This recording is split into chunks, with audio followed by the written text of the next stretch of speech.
Everyone. Welcome to our first ever CCDD community call. Before we begin, we will walk you through how to set up language interpretation. This meeting will provide live simultaneous Spanish and ASL interpretation. The ASL interpretation will be visible throughout our entire presentation, so you do not need to do anything to enable this option. But next, we will describe how you set up the Spanish interpretation and English interpretation as well, since it will be bidirectional. In order to provide language access, this meeting will have simultaneous interpretation in Spanish. If you are on a laptop or desktop, after we are done with this announcement, you will see a globe at the bottom right of your screen. Please click on the globe icon that says interpretation and select English. If you are on an iPad or a similar device, locate the three-dot menu on the upper right and select language interpretation, then select English. When it's your turn to speak, please remember to be loud and clear and speak at a moderate pace, as the interpreter will be interpreting simultaneously into the other language. And next, I will turn it over to our Spanish interpreter, who will walk you through how to do this in Spanish. Para facilitar el acceso a servicios de idioma, esta reunión contará con interpretación simultánea en español. Si está usando una computadora portátil o de escritorio, una vez que hayamos terminado con este anuncio, verá un globo terráqueo en la parte de abajo derecha de su pantalla. Por favor, seleccione el icono del globo terráqueo que dice Interpretation y seleccione Spanish o Español. Si está usando un iPad o un dispositivo similar, ubique el menú de 3 puntos en la parte de arriba hacia la derecha y seleccione Language Interpretation o Interpretación de idiomas y luego seleccione Spanish o Español. Cuando sea su turno para hablar, por favor, recuerde hablar claro y en voz alta y a un ritmo moderado, ya que el intérprete interpretará simultáneamente al otro idioma.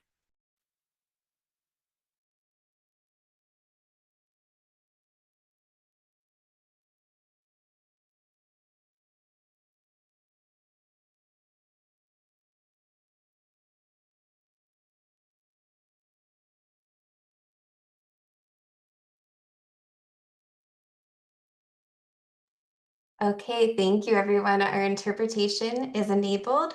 So please remember, if you are an English speaker, to select English in the interpretation channel. And then if you're a Spanish speaker, to select Spanish. As we begin our meeting, we request that any AI note-taking tools be turned off per CDSS AI guidance and general data security and privacy concerns. When these tools are used, sensitive information shared in our discussions may be stored on external software platforms. Many AI note-taking tools are managed by third-party providers, which might not align with CDSS data protection standards. In addition, the use of AI note-taking tools to record conversations without consent of all parties may violate California's privacy laws. Now, it is my pleasure to introduce the Deputy Director of the Child Care and Development Division, Dr. Lipe Jaime Milham, who will welcome you all to our first community call. Thank you, Corey, and good afternoon, everyone. I'm so excited to be able to be here with you, especially because this is our first ever historic moment called quarterly community call. So we finished up the transition report calls, if you remember, and by popular demand, that we heard from the field about the need to have these calls. We do aim to engage families, subsidized and unsubsidized childcare workforce, advocates, and other individuals and organizations that support California's mixed delivery system, and to provide and receive any feedback about the state's role, vision, mission, and supporting their childcare and development programs. Throughout our presentation, we will be featuring photos from our programs. The adorable photos of those two girls that are finger painting is a general childcare and development CCTR program in San Diego's Community College. Thank you for sharing. We will start our webinar by going over our mission and vision for these community calls, which will be a little different from our meetings that are only for our contractors and for our prior transition webinars that were generally for the public. After this, we are honored to be joined by several distinguished guest speakers. Cheryl Horney and Sandra McLean, and I'm so sorry if I'm mispronouncing names. So feel free to correct me when you're on. And Dr. Calvert from ULE Children's Services in San Francisco will share the trauma response practices that they will use to support the well-being of children, families, and educators. We will also be joined by Sean from Pacific Oaks College, who will share the different techniques to support the mental health of our youngest children in California. From the guest speaker presentation, we will offer a child care budget briefing, and we will share CalWORKS child care updates. With that opening, I'm going to turn it over to Deborah Rawson, who will lead our policy office and provide the next slide. Thank you, Lupe. Hello, everyone. From October 1st, 2020 to December 31st, 2024, the CDSS hosted quarterly webinars to report on progress on the transition of child care programs from the Department of Education to the Department of Social Services under the Early Childhood Development Act of 2020. CDSS welcomed those meetings, which have now ended, and as an opportunity to present to the broader childcare community on subjects of common interest, we are transitioning to these community calls. This space will be a space for engagement with our entire childcare and development community, and we are enthusiastically inviting families and advocates, providers, contractors, county administrators, and anyone else with the invested interest in our programs to join these calls. Through these calls, we hope to showcase the programs that make up California's childcare landscape and celebrate with our childcare community. We will feature many trainings from projects and programs that are to strengthen the quality of care in childcare settings. And we will offer a space for policy updates and public feedback opportunities. On this note, we will be switching up how we handle Q&A. So instead of hosting the Q&As at the end of the meeting, we will have pauses throughout the presentation and Q&A opportunities at the end of each topic. Next, I'll go into some ground rules for this public forum. Next slide, please. Creating programs and policies that support our families requires participation and feedback from everybody within our mixed delivery system. Because of this, we invite everyone on this call to show up, bring your ideas, share your experiences, and feel empowered to speak up. Research shows that groups with high diversity are better equipped to identify problems, apply information, and invent new approaches. But for this to happen, we must create an environment where everyone feels safe, respected, and heard. So we'd like to take a moment to establish a few ground rules for our time together.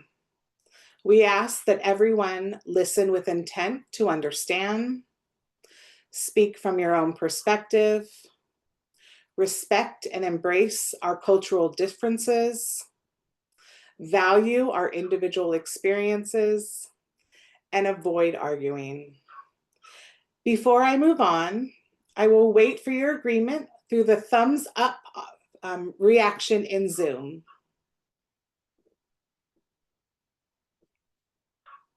And there they come, all the thumbs up. Thank you. Next slide, please.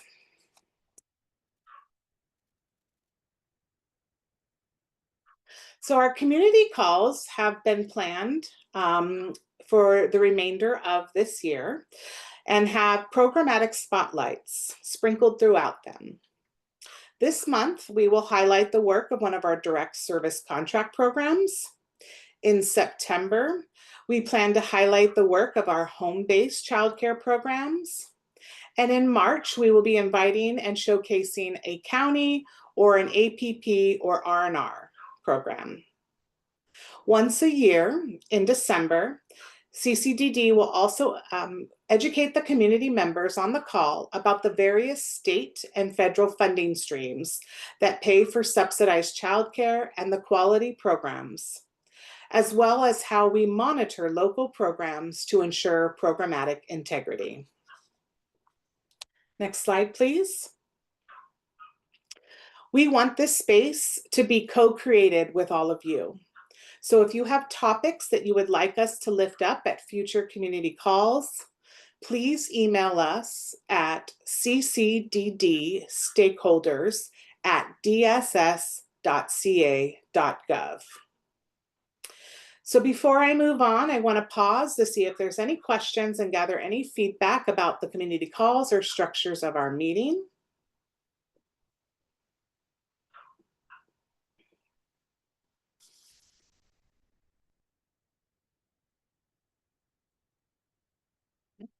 I'm not seeing any questions in the chat at this time, but feel free to add them as our meeting goes on. Next slide, please. Now, before we jump in and bring our presenters forward, we want to pause for a moment and celebrate the Child Care and Development Division as we will be turning 5 years old, July 1st. Thank you for continuing to partner with us to provide child care and development services to families and children across the state and working with educators to strengthen the quality of child care in all settings. Your feedback has helped shape how we operate our programs and the reforms that we are making to the child care system. Over the past 5 years, we have navigated multiple crises and an ever-changing landscape of policy changes that definitely keep us on our toes. And we're working to develop the capacity of the Child Care and Development Division. We are dedicated to improving our programs so that we have more flexibility to meet all the needs of our families. As you know, many of you know, the Child Care and Development Division was established on July 1st, 2021, pursuant to the Early Child Care Development Act, and which programs transferred from the CDE to the CDSS.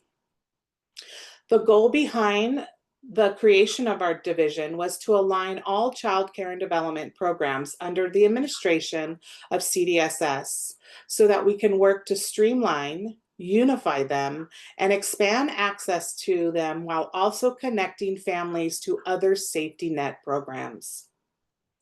Now, I'm delighted to turn over the presentation to our guest speakers. As Lupe mentioned, we have a team here from Wu Yi Children's Services in San Francisco who will be presenting on their efforts to support the well-being of children and families and educators, followed by a presentation from Sean Tate at Pacific Oaks and the work that PO is doing around trauma-responsive practices. Next slide, please.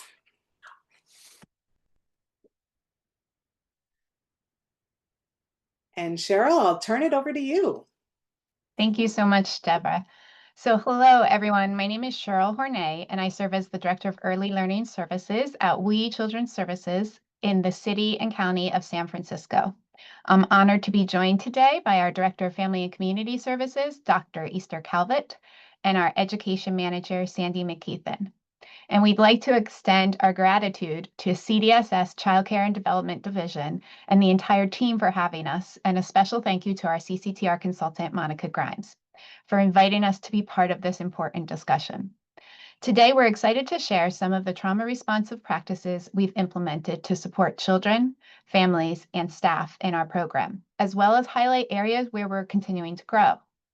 With that, I'll hand it over to my colleague, Sandy, who will speak more about the strategies we use with children to support trauma-responsive care in our classrooms. Next slide, please.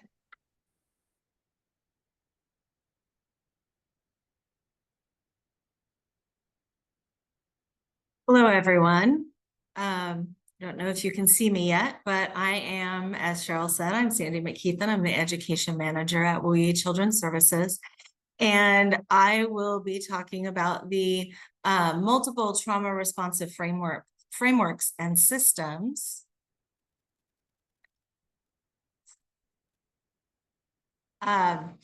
that we implement at WUI. And all of these things are done to support children, teachers, and families.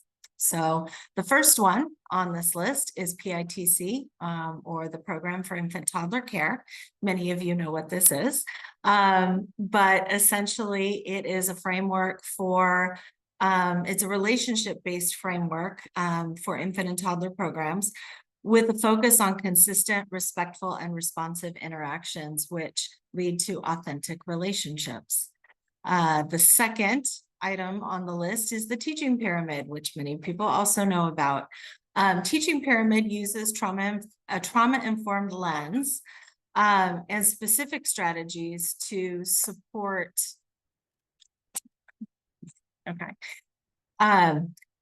to support social emotional development. So one of many things that the teaching pyramid asks us to think about is asking ourselves what happened to you in terms of when working with a child, instead of what's wrong with you. So, and that is a question that we're asked in many different trauma-informed frameworks. The third one here is our multi-tiered systems of supports, which we call the MTSS. It's an internal support framework that we've been working on developing for about a year, and we're about to roll it out. We've been doing many pieces of this framework, but now we're going to be rolling it out kind of as a complete package. And it is a framework to support children, teachers, and families at all levels of need. And the focus is social, emotional, and behavioral support, along with strategies for both teachers and families. And a part of that is our social emotional support specialists, which are internal employees who provide one-on-one support to children as needed. They're usually in the classroom, in a particular classroom twice a week, doing one-on-one support. And they also support the parent and the teachers with implementing these strategies. So essentially it's teaching pyramid and behavioral support. Next slide, please.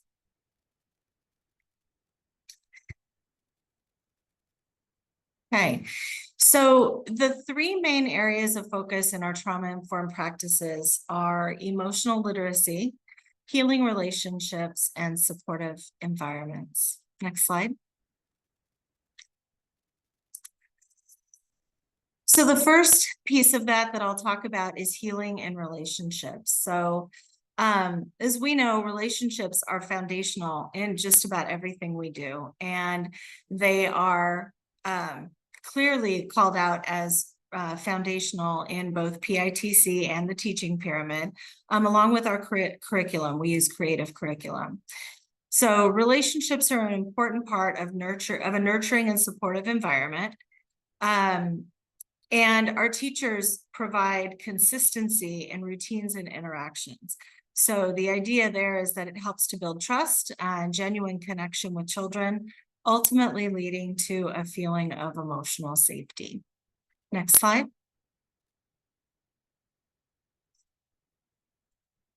Another way that we achieve this is through our small groups. So we keep our groups small at all age groups. Our infant rooms have no more than 6 children with a 1-to-3 ratio, and that's for ages 3 to 18 months.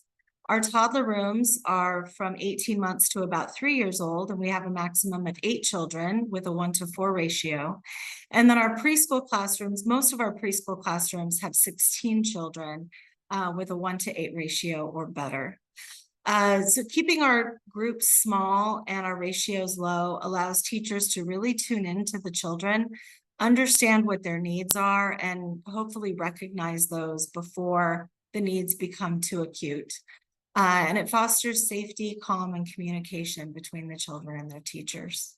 Next slide. Another piece of that is creating safe environments, and that means both physical and emotionally safe environments. So we achieve this in multiple ways. First, we do feelings check-ins. So when children arrive in the morning, they're encouraged to identify their feelings along with their family member that drops them off. Classrooms have feelings charts. Every classroom does it a little bit differently, but they do have feelings charts where children can choose the feeling they're experiencing that morning.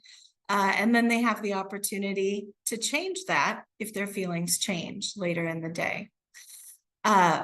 We have opportunities for sensory exploration through multiple means. So we have tactile toys for all ages. We provide sand and water for toddlers and preschoolers, and other sensory materials, kinetic sand, finger paint, things like that. We also provide it for infants. We're not leaving them out. It's just done in a little bit of a different way where it's not out all the time, but in toddler and preschool classrooms, those things are available at all times. Teachers read calming books to children, books where we talk about emotions and how to respond to those emotions. And we provide cozy spaces, cozy areas where children can retreat from the busyness of the classroom. We try to make our cozy spaces really small. 1 to 2 children at the most can fit in those spaces, and they can really just sort of get away from things and sort of regroup. Next slide.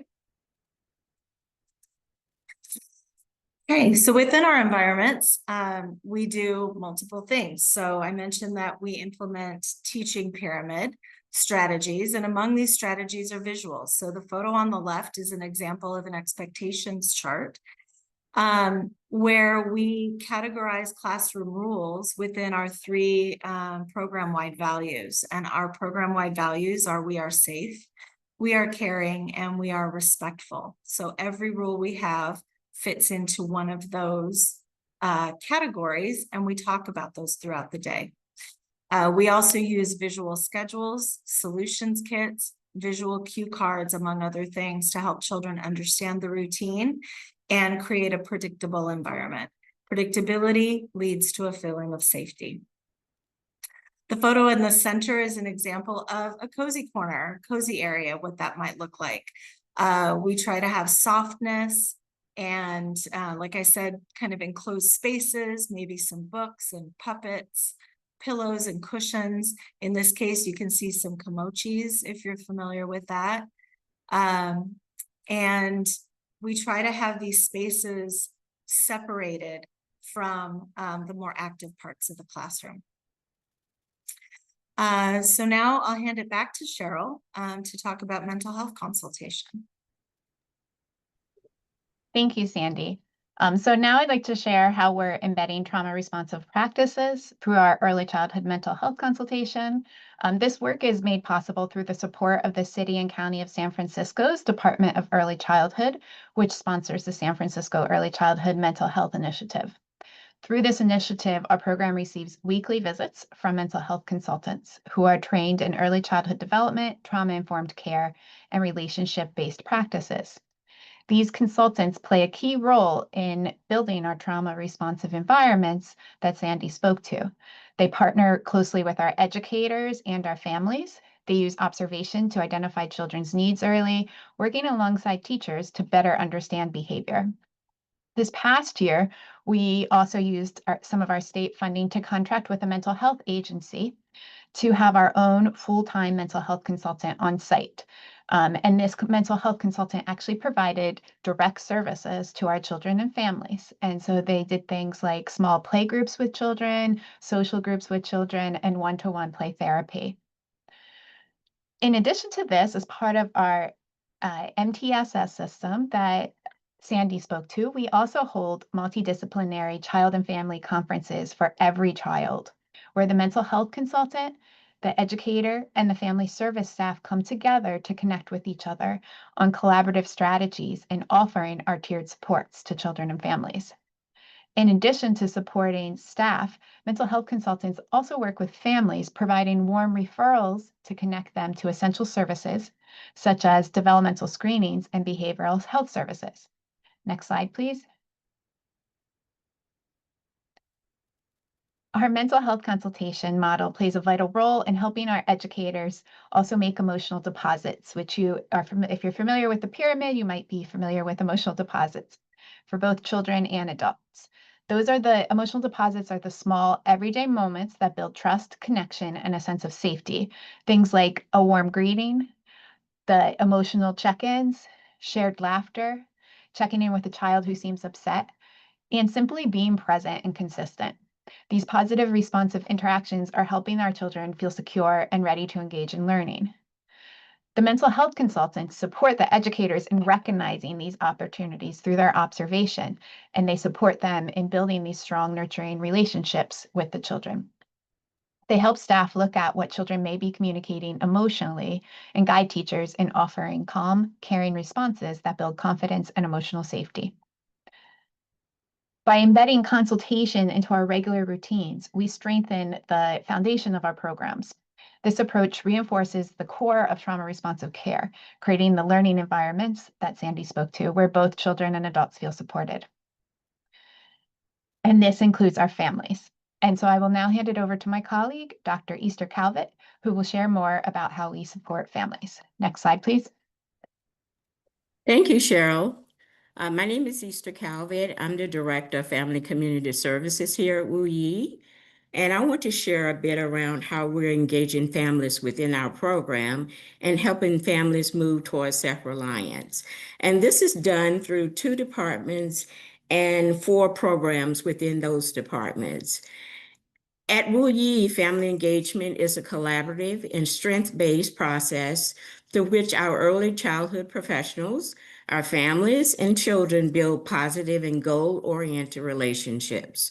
We offer multiple programs that allow for a no wrong door approach to assessing services. Our collaboration among internal departments, as well as collaboration with other families and the agencies within the community, lend to a process of providing whole family services. We invoke strategies that build trust-based relationships through administering strength-based assessments, helping families work on strength-based goals, and helping families navigate complex systems to access services. It all starts with building trust. And this is done through shared responsibility of families and staff at all levels that require mutual respect for the roles and the strengths each has to offer. Also, a focus on culturally and linguistically responsive relationship building with key family members in a child's life. This could be the pregnant woman or the expectant family, mothers, fathers, grandparents, guardians, and other adult caregivers. And we have a commitment to creating and sustaining ongoing partnerships that support well-being, family well-being. And this partnership honors and supports parent-child relationships that are central to a child's healthy development, school readiness, and well-being. Now, once that relationship has been established, I want to share with you how we use a strength-based assessments in order to help families move towards self-reliance. Within our child development department, our family advocates begin the engagement process as soon as the families enter care. Parents are encouraged to become involved in the governance process through participating in center committee meetings at their individual centers, where they are able to influence the daily activities, including where do we go on field trips, and what type of parent activity are we going to have for this week. They are also encouraged to participate as part of the agency-wide Parent Policy Council, which influences the delivery of services. And within 90 days, our family advocates work with the family based on their level of readiness, of course, in order to develop a family partnership agreement. The family partnership goals that the families may want to achieve range from pursuing educational pathways, seeking employment, desiring to increase their employability skills, or work on their parent engagement skills. Family advocates conduct ongoing follow-up, helping families to navigate toward reaching their goals. Just want to cite recently, we have had several parents within our child development department who wanted to become ECE instructors.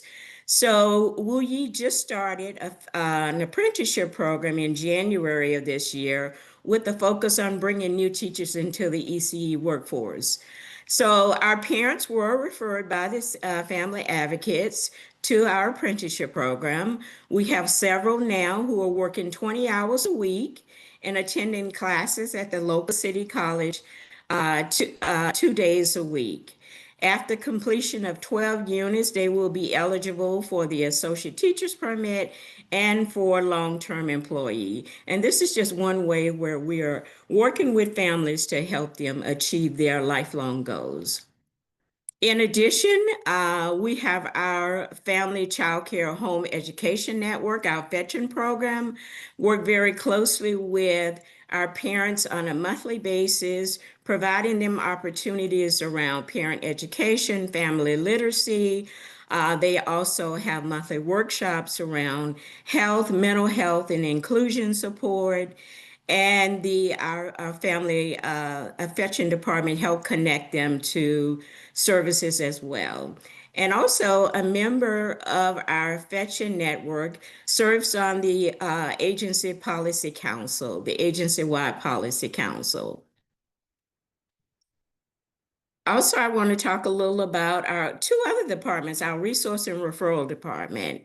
Within our resource and referral department, we utilize a strength-based assessment approach, which is grounded in the 5 protectives framework that you may be familiar with. Based on guidance for the Center of the Study of Social Policy, Strengthening Family Strategy in Early Care and Education, this framework emphasizes key areas of family and child well-being. Among those, parental resilience, social and emotional competence of children, knowledge of parenting and child development, concrete supports for parents, and social connections. The 5 protective factors is central to this work, enabling staff to better assess the family's needs and measure progress. By leveraging this framework, Wu Yi ensures that service leads to meaningful, sustainable outcomes for family and children. And we also have our Family Resource Center, which is, we receive funded from the City and County's Department of Early Childhood. And this Family Resource Center, one thing they offer is a positive parent curriculum. So a lot of parents from other departments are referred to our Family Resource Center if they are interested in attending, parents are interested in attending parenting classes. And so we utilize the Triple P curriculum, and the focus is to build positive relationships by spending for parents to spend quality time talking with their children, showing affection, and this help increase their behaviors that families are hoping to achieve. Now, we do all this through our frontline workers, but we ensure that we're invested in the professional development of our frontline workers. So most of our frontline workers have completed the family development credential through the University of Connecticut. This is a research-based curriculum and is funded through the San Francisco Department of Early Childhood. So we are fortunate enough to be able to take advantage of those services. This is a 90-hour curriculum that focuses on conducting strength-based assessments, helping the family develop family plans, navigating families through complex systems, and also assisting the frontline workers in being able to practice self-care. So the frontline workers attend for 10 months. They are also expected to develop an extensive portfolio, and they have an exam at the end of the 10 months before the certificate is issued from the University of Connecticut. Currently, we have 12 staff that received their family development credential in 2024. We have another 6 staff that just completed the program this month, and we're gearing up for another cohort in August, and we expect to have at least 10 staff to attend. Thank you. Next slide, please. I'm going to turn it back over to Cheryl Horne, who's going to talk about staff wellness. Thank you, Dr. Easter. And I realize I did not share much about our program, but we are a direct CCTR contractor. We have 10 CCTR sites. We have some CSPP, so we have a total of 12 sites. We also hold a fetching contract. We serve about 180 children in our center-based CCTR contract and approximately 70 children in our fetching contract. And with that, we have about 300 staff within our agency. So staff wellness is very important for us. And so that's what I'm going to speak to. It's more than just our individual self-care. It's about building our systems and workplace cultures. And we want to acknowledge our staff and their experiences in the classroom. We want to provide proactive supports to help reduce burnout, secondary traumatic stress, and compassion fatigue. WUYI was actually one of the emergency childcare centers, and our staff went back. We closed on March 17th, and we opened back up March 23rd, 2020 during the pandemic. And our teachers have been in the classroom since June 2020, all of our teachers. So we want to make sure that they're feeling supported. And we believe that when staff are well supported, they can show up fully and with empathy and energy for the children and the families they serve, and that helps to align directly with the goals of CCTR to foster high quality, stable caregiving environments. So one key strategy that we use at WUYI is wellness rooms. These are designated spaces within our sites. Some places they're small because we are in an urban environment in San Francisco, but where staff can take a moment to decompress during the day. The wellness rooms offer a calm, safe environment equipped with comfortable setting, calming decor. We also believe that maintaining these spaces sends a clear message that our staff's well-being is a priority. We're investing in our staff, and that this small investment supports staff resilience and helps prevent stress. They can just go into the massage chair and get a massage when they're feeling a little stressed. So another practice that we use is reflective supervision. Reflective supervision provides staff with regular supportive sessions focused on processing their work experiences, exploring their own feelings, and then growing professionally. And we try to do this through training for our management staff. And we do this in a collaborative, non-judgmental space where staff can safely discuss challenges and develop self-awareness. And we also believe that this is key in creating trauma responsive setting as a whole for our staff. And we also provide training opportunities. So we want to make sure that our educators have all the skill sets that they need in both their own field and in self-care strategies. So we equip our staff with knowledge about trauma, as well as and how that affects children and adults, and the practical tools to support themselves and their colleagues. And one of the ways that we do that is also through peer support. And so we do have monthly staff meetings, and in those monthly staff meetings, we usually share a meal and connect with each other. And there's, of course, the logistics that we go over, but also the conversation, the team building, and the connection. And these peer supports are helping our staff to create a culture where they feel connected, seen, and heard. Next slide, please. And so we're looking holistically at staff wellness and look at the body and mind of all of our staff. In addition to our wellness rooms, we also have some other spaces. And so next slide, please. And so some of the ways that we are directly providing practical strategies for our staff is we do have an agency-wide retreat, which is a time for staff to step away and we celebrate. We want to we celebrate different times throughout the year, but this is our big celebration where we bring all 300 people together and celebrate education attainment. Last year, we were excited to have 7 people receive their bachelor's degrees and 3 people receive their master's degree of our educators. We also recognize milestone anniversaries and just other fun activities.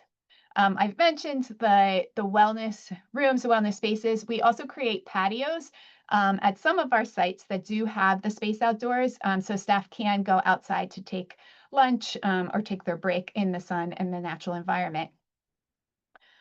We also have the wellness activities. So when we have, usually during a professional development training, we also try to integrate some sort of wellness piece that might be like making sand bottles, painting, sort of a sip and paint, like yoga, board games, team building activities. So we're doing that to bring our team together and also to get that creative juices flowing, right? Like to get out of just with the children and families, but to be within themselves and each other. And we really do this through creating that collaboration and shared learning. We mentioned earlier, but we do have those child and family conferences and that ongoing professional development. So we believe that all of these layers of support help to support our staff in feeling a part of our community and that they're valued and supported. Next slide, please. So as we're closing, we are looking ahead at our commitment to continue enhancing trauma responsive care. It is at the heart of our work. So we are looking to dive deeper into this. While still maintaining all the frameworks and supports that we spoke to, we're going to continue to grow. So next slide, please. And so as part of our commitment to deepening trauma responsive care, we'll be beginning training with Komochis. That's a social emotional learning program that actually can dovetail to the teaching pyramid framework, and it gives children physical tools to recognize and express their feelings in safe and constructive ways. And so that'll also support that emotional literacy in partnership with the teaching pyramid. We're also investing in internal capacity building, and 5 of our staff will be trained as trainers of trauma responsive care. So we can continue to give training to all of our new hires, current hires, and continue those refreshers and keep it trauma responsive and self-care at the heart of what we do. We also have created a self-reflection tool that we're piloting now, and we'll bring it out for everyone next year, that educators fill out. It's based off of the teaching pyramid framework, and it helps teachers to reflect on their own practices. What PDAs did I give this week? What emotional literacy did we talk about, or books that we read? And finally, a very exciting initiative that we've taken on that Dr. Calvert spoke to is the, in addition to our apprenticeships, we also have piloted, we have 16 of our lead teachers who are getting certified to be California Early Childhood Mentor Teachers through the California Early Childhood Mentor Teacher Program. So they're getting also during this period, we'll be training them in trauma responsive practices so they can help us to partner and teacher leaders through this effort. So we are just very excited. So next slide.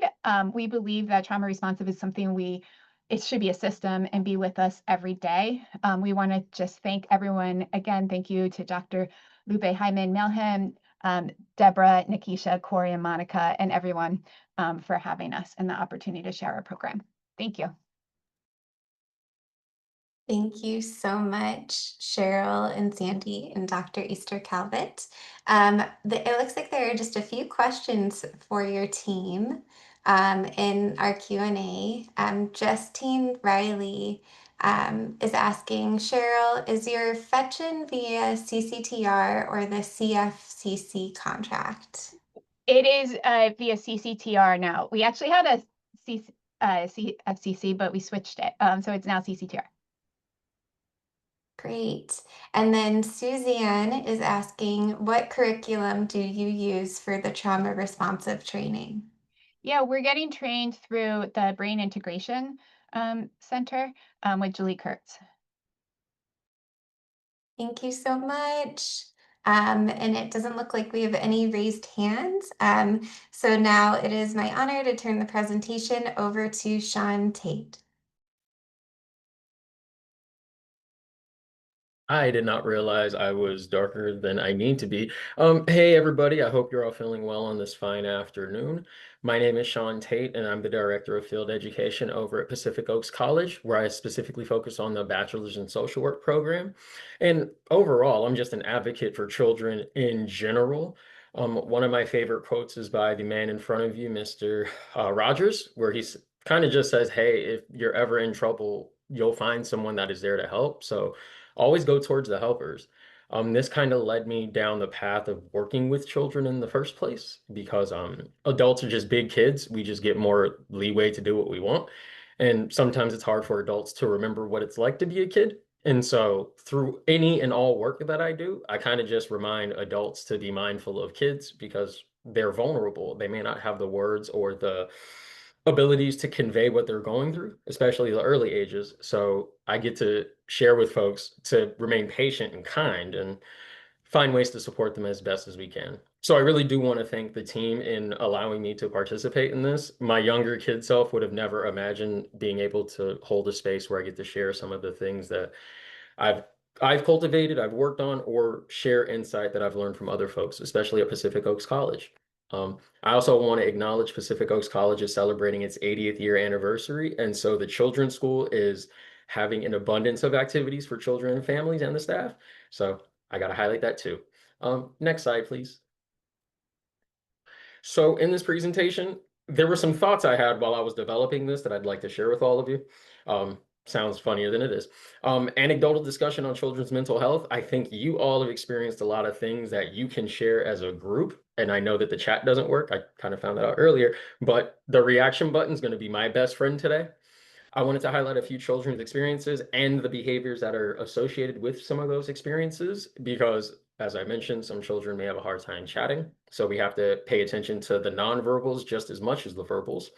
And last but not least, our friends at the Play Therapy Corner, they have an ACT limit setting activity that I thought would be helpful to, again, get kids to chat more than they may be used to, but in support of the parents so that we can find out how to be helpful to the kids, or staff so we can be helpful for the kids.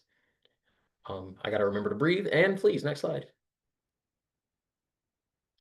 So while I was coming up with this presentation and I was looking for insight and information on children's mental health, I was actually having a hard time. And so my wife, who's also a professor and a clinician, I had to ask her for insight just to think of or identify reasons why I'm having a hard time looking for 0 through 3 mental health related concepts or topics or even surveys. And she kind of reminded me, yeah, ethics and legally, it might be hard to obtain such mental health data from kids. It's often hard to get the consent from parents in order to ask the questions we need. And again, children may not be able to vocalize and verbalize what they're going through. So luckily, we have what's known as anecdotal evidence or anecdotal research to really help identify or figure out what's going on with these kids. Ms. Thomas was kind enough to put into the chat research from the CDC, because that is the thing that hit me in the face today. So before I go into the anecdotal research portion of this, I want to go into that CDC article, and essentially under childhood mental health conditions that affect children and families, it's highlighted that 1 in 5 children between the ages of 3 to 17 have been diagnosed with a mental, emotional, or behavioral health condition. Now, I have to highlight again, that statistic is ages 3 to 17. What about our itty bitty babies that might be going through some of these instances that they can't verbally share with us? Right below that statistic on the same website, 3 mental and behavioral health conditions are highlighted between anxiety, depression, and behavioral disorders. And it shouldn't be a surprise to us in the room that in ages 3 through 5, we see a big leap in behavioral disorders. And again, we're seeing children act out some of the things that they are learning how to convey and share. We also have anxiety in second and depression in third, where we really utilize the experiences shared by all of the child's support in order to be of the best help. So as mentioned, we have to rely on the child support system to find out and identify what's going on. Do I want to share it right now? I will share it right now. I got asked to support one of the children at the children's school who recently was affected by the fires in Pasadena and Altadena. And the parents had let me know that the child is now, I believe, 4 years old, and they're expressing and expressing all of the things they encountered. And more often than not, those experiences are shared when the child is role playing or engaging with other children.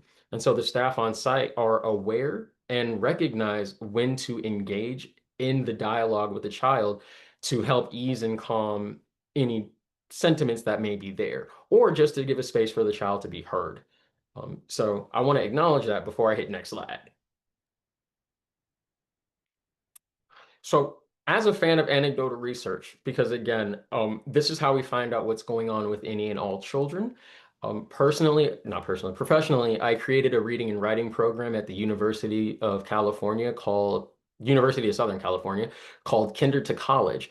And in this setting, I was able to engage with parents and teachers to identify how to be the best support for those babies, those children. More often than not, I was able to train my staff on how to be of the best support to them whenever issues occurred. And I am a social worker by trade. So after my staff was able to provide support for some of those kids, I was able to provide secondary support, but refer them to third and fourth forms of support. In the vein of anecdotal research, I wanted to play a clip of a movie that I believe we're all familiar with that may highlight some of the instances that children go through where they may be asking for support or help, but they don't say just that. Unfortunately, I forgot that the chat feature didn't work, but if you don't mind, use any of those reaction buttons whenever you identify a moment where this particular child might be asking for help or conveying a message that they don't verbally say.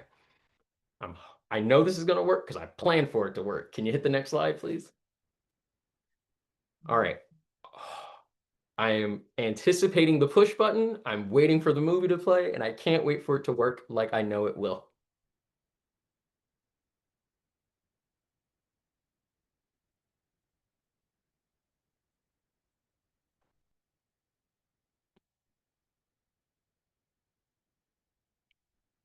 Miss Nikisha, is it playing?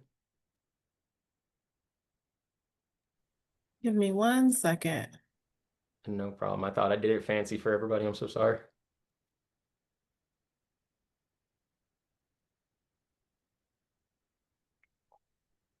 So unfortunately, it looks like the service is unavailable. So I've never done improv. Watch me work.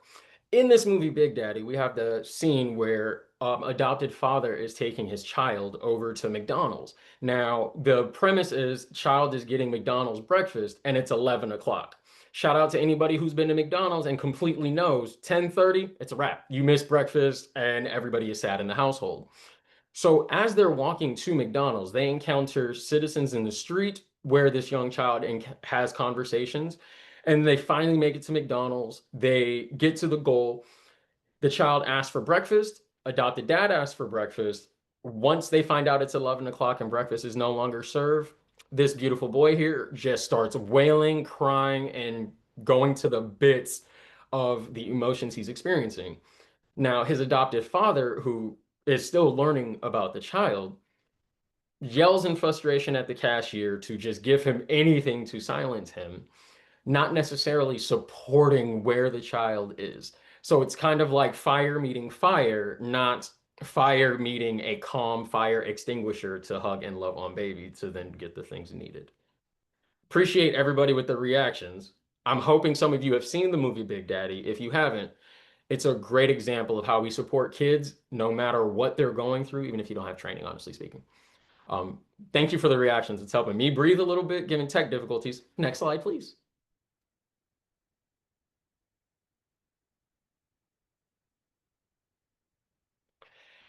I share all of those things from Big Daddy because essentially Bronfenbrenner's ecological model shows us that every single facet of a child's life is impacted on a daily basis, no matter where they're going.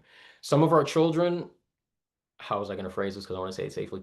Children don't really get a choice on where they're at. So we as adults have to support them however we can. Using the reference from Big Daddy, that adopted child is in a brand spanking new family in a city he's not familiar with. So it does take a community like the movies Department of Social Services to really create that community and environment that's sustaining and helpful for that child. So literally anything and everything can impact what a child may be going through. And it's up to us as adults to really take a step back and remember that some of our kids cannot fend for themselves. Some of our kids are learning to fend for themselves. And it's our role to really guide them. Nothing worse than us seeing children who have to act and behave like grown adults because there aren't adults there to support them. I'm gonna happily skip on to the next slide. So for me, the key is communication. And I'm sorry if the sliding communication thing is off, but essentially the one advice I can always give to adults who are working with children is remember to communicate and don't be afraid to take a back seat in dialogue so that the child can eloquently state whatever it is that they're going through. I mentioned a child who was impacted by the fires earlier, and when I spoke to the director at the children's school, he elaborated on this topic, suggesting that the person that we're speaking of doesn't necessarily talk about things when asked or when prompted, but you may see their engagement in role playing or when the child is interacting with other children. For instance, this child was playing in the house, and when someone touched the stove and mentioned, "Hey, that's hot," the child started mentioning the fires and heat and other aspects that were impactful for her.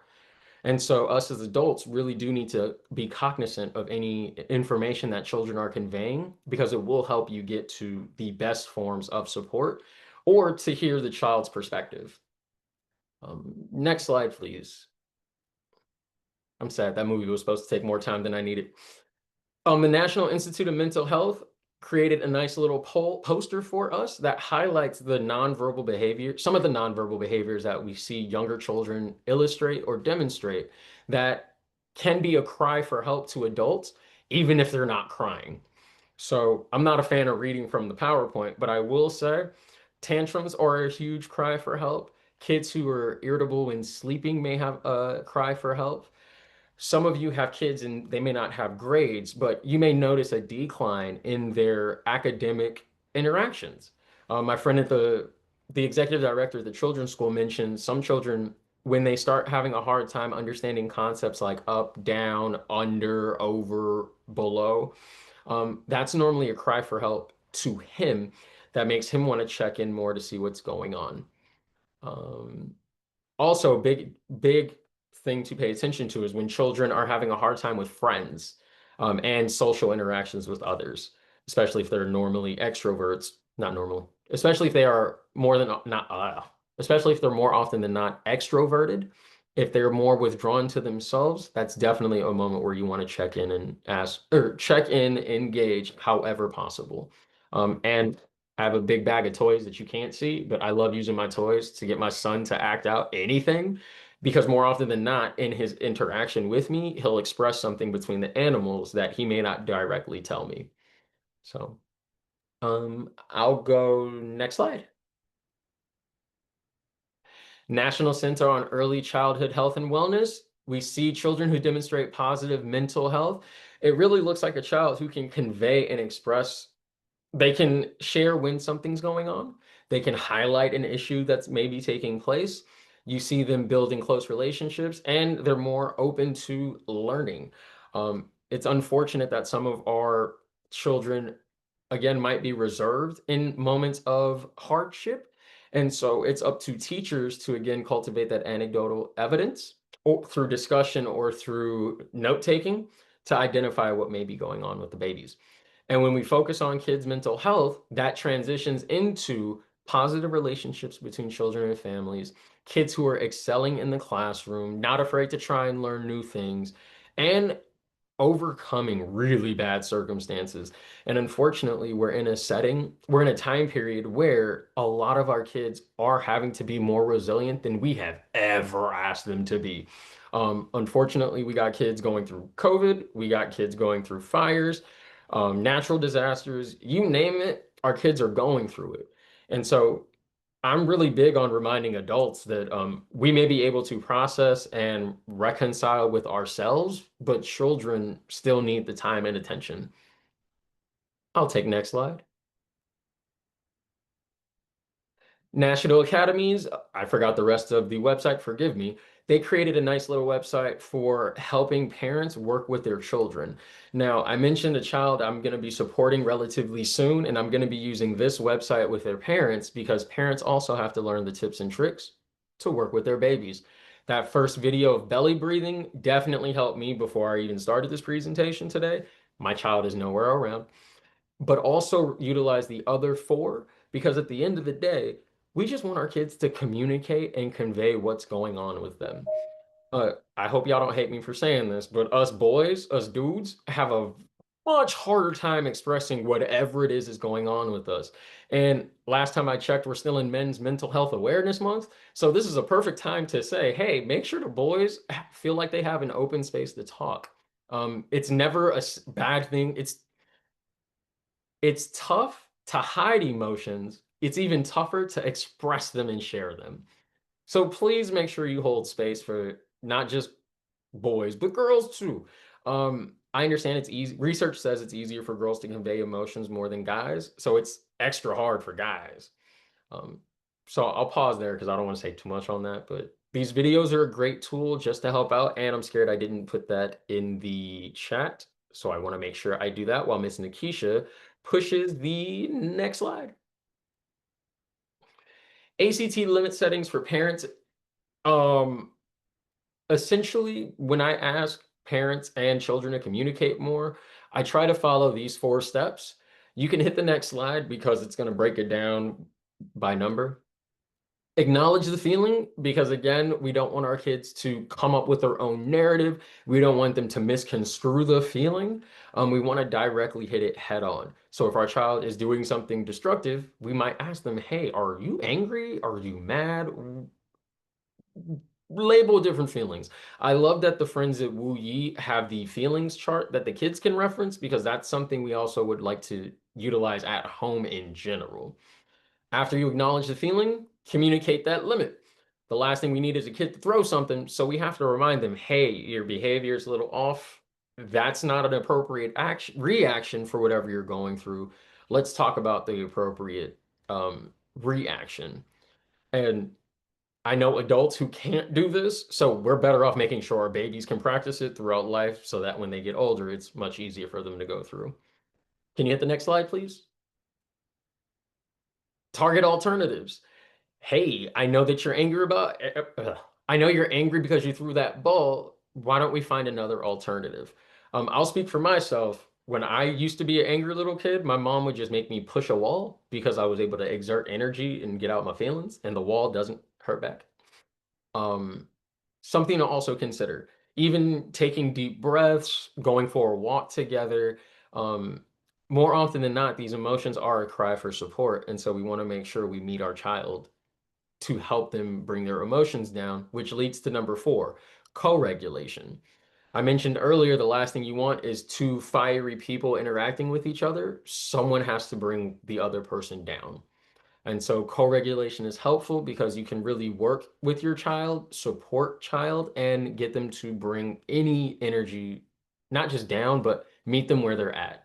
So if someone is sad, you can get them through that emotion or help them sit with it, honestly speaking. Sometimes you can't work through it. You just got to be with someone and know they're there to help. Referring back to Mr. Rogers. Next slide, please. So the next few slides, I'm not going to go through. I just want to leave them for everyone's viewing pleasure if you care to have this PowerPoint. Now, I have infancy. I have 4 other age developmental stages that highlight ways to support during not too pleasant times. Now, this was specific for grief and loss, yet these are still behaviors and attitudes you can acknowledge or recognize in support of your child. So for infants, you may want to make sure caregiver is okay, because if caregiver is not okay, baby might be impacted as well. And so really it is just creating routines, being consistent in caregiving. Reassurance is huge. And even if our babies can't talk, they can feel when you are detached or when you are fully present. And reminding the child just how amazing they are. In times of badness or sadness, you really do need to rely on that loving person in your life. And so that's something you would focus on in infancy. I'm not going to mess this up for the rest. Could you hit the next slide once, twice, 3 times? Might be the lucky one. I lied. I got all the way up to ages 9 in support of anyone who's working with children of those age ranges. I just want to be mindful of time just in case I missed something or I'm late. You can hit the next slide. So part 1, the whole spiel I have for you is communicate, communicate, communicate. And even when you want to hide in a corner and withdraw, you still got to find a way to communicate. Without communication, we don't know how to support, what to support, and what's necessary. In the full version of this slide, I also provided an activity that you can work with your children called Color Your Heart, which is essentially asking children to color a heart and associate those feelings with colors so the child can identify what they're feeling in a visual format. I hid it from this PowerPoint and now I regret it, but I promise if you email for it, I'll send it to you. As you can see, Father's Day was a few weeks ago. I should know, I'm a dad. But please shout out to the dads. It is Men's Mental Health and Awareness Month. So please help a dude understand therapy is great and it's helpful. It's not something to run from. And even our kids and teachers can highlight how important it is for all parents, especially dads, to be involved in school, because teachers suggest that when both parents are present, oh, sorry. When parents are present and supporting kids, behavioral concerns decrease.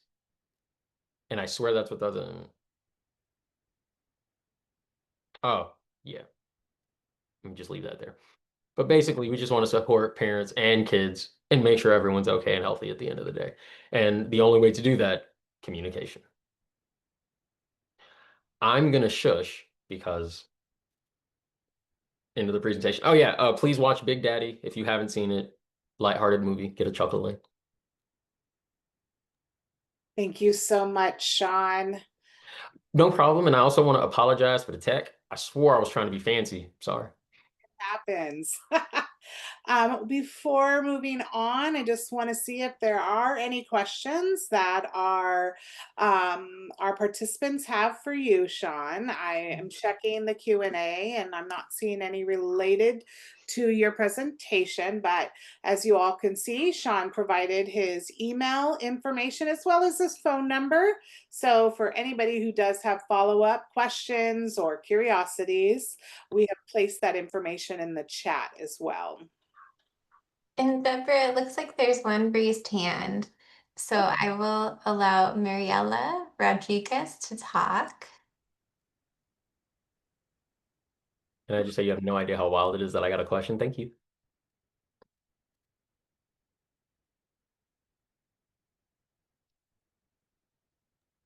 Mariela, are you able to unmute yourself?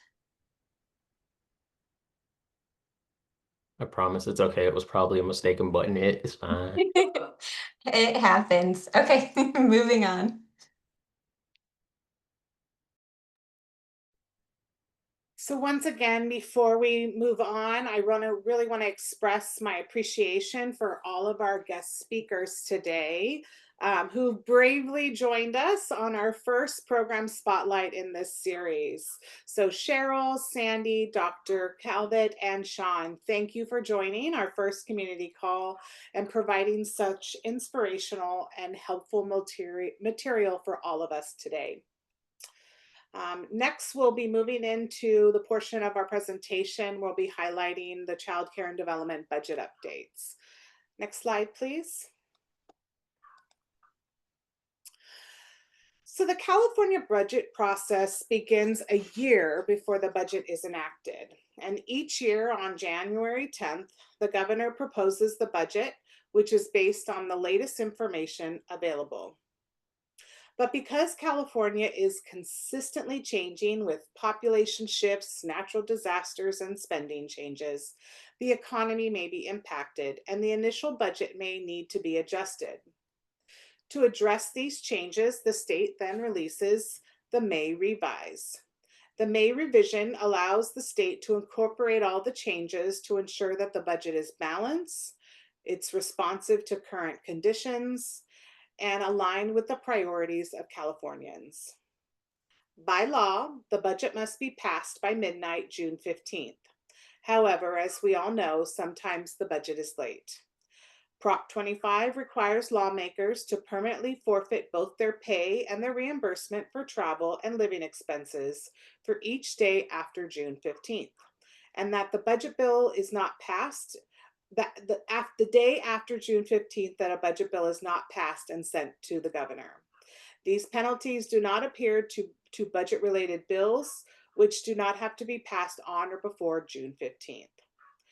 To learn more about the California budget and the process, we invite you to visit the Department of Finance website, and we will place that link in the chat.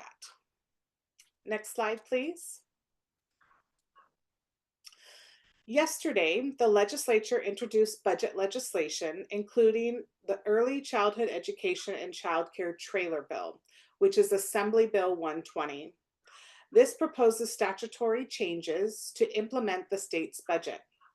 These budget and trailer bill legislation will not become final until voted on by the legislature and signed by the governor. For family child care providers, matters in the legislation within the scope of representation are also subject to ongoing contract negotiations between the state and the Child Care Providers United California, or CCPU, which is the Family Child Care Providers Union. To address the projected shortfall, AB 120 would reduce the Emergency Child Care Bridge program by $30 million. This reduction aligns with the current utilization rates. Therefore, current children accessing the Bridge voucher will not be displaced. And the Bridge program currently serves 2,300 children. Next slide, please. AB 120 would continue payment based on enrollment for voucher-based and direct contract subsidized childcare programs until June 30th, 2026. Alternative payment programs, or CAPP, as well as CalWORks Stage 2 and 3 contractors will receive contract amendments for funding authorized through AB 120. Amounts for the contract amendments will be communicated in a forthcoming CCB, Childcare Bulletin. AB 120 would also continue the cost of care plus payments that were originally authorized in SB 140. The bill will support the application of the cost of living adjustment, or COLA, for child care and development programs to the cost of care payments. Additional administrative funding for child care and development contractors to issue the additional COLA funding is not included in the final budget. Next slide, please. I'm going to pass this over to Jackie now. Hi, everyone. My name is Jackie Barosian. I'm a branch chief at the Child Care and Development Division. So AB 120 also included $52 million to support the implementation of prospective payment of child care and development reimbursements to providers to align with the 2024 final rule issued by the Administration for Children and Families, or ACF. ACF has approved a waiver until August 1st, 2026 for California to begin implementing prospective payments. And then of the total funding provided, $43.8 million is to support local administration cost ongoing, and $8.2 million is to support system automation costs. Next slide. AB 120 also included $21.8 million federal funds to provide one-time support in startup automation activities needed to move to a single rate structure based on an alternative methodology. With that, I'll pass it to Jigna. Thank you, Jackie. A childcare bulletin regarding AB 135 on family reunification was released on May 13th. The purpose of this childcare bulletin is to provide guidance addressing the changes made by Assembly Bill 135 regarding families receiving the California Work Opportunity and Responsibility to Kids, CalWORKs, family reunification services who also receive childcare as part of their family reunification plan. Next slide, please. In addition, Childcare Bulletin 2515 on Assembly Bill 1808 or 24-month eligibility was released at the beginning of this month. The CalWORK Stage 1 team is working on the AB 1808 regulations, also known as Immediate and Continuous 24-month Eligibility Regulations. As I mentioned, these regulations are under development using the previously drafted 12-month eligibility regulations as a foundation. I'm going to turn it over to Corey Rada to give an update on the CalWORKs Childcare Consolidation Project. Thanks, Jigna. The CDSS is convening focus groups and a public administrator work group to develop recommendations towards a consolidated CalWORKs childcare program that is easier for families to access, navigate, and understand, and also easier to administer at the local level. Final recommendations for the consolidated CalWORKs childcare program will be based on data gathered from family/childcare provider focus groups and work group meetings, and we estimate that they will be completed by summer 2026. This May and June, we worked with West Ed to host family and childcare provider focus groups, and this fall, we will work with the Center for Law and Social Policy to start convening our public administrator work group meetings. We'll be posting our focus group findings on our CalWORKs consolidation webpage this summer. And we will be sharing an application for the administrator work group via our listserv in the coming weeks. We appreciate your interest and enthusiasm for this project and are collecting feedback about ways to improve the program at our inbox cwconsolidation@dss.ca.gov. For more information, please visit our CalWORKs Childcare Consolidation webpage. Now I will pause here to see if you have any questions, comments, or feedback concerning the updates that we just provided. And it looks like we don't have any open questions in the chat. And it doesn't look like we have any raised hands either. Oops, did one question just come in? Looks like Jody said concerns about the CalWORKs reunification CCB, that she already raised that with CDSS. So thank you, Jody, for sharing your feedback. Okay, and I will pass it to Deborah to close out this meeting. Thank you so much, Corey. Again, thank you to all of our guest speakers, for the team that have pulled together our slides and supported the technological support behind the scenes. We are very excited about this new opportunity moving forward. And so we very much also want to thank all of you for joining us. And we look forward to seeing you at our next meeting in September. As a reminder, if you have any suggestions or feedback or ideas for future meetings, we invite you to send that to us through our email box. That is ccdd stakeholders@dss.ca.gov. And if you know of somebody who is not on our listserv, please encourage them to join our listserv. The QR is on the screen, and we hope you all have a great rest of your day.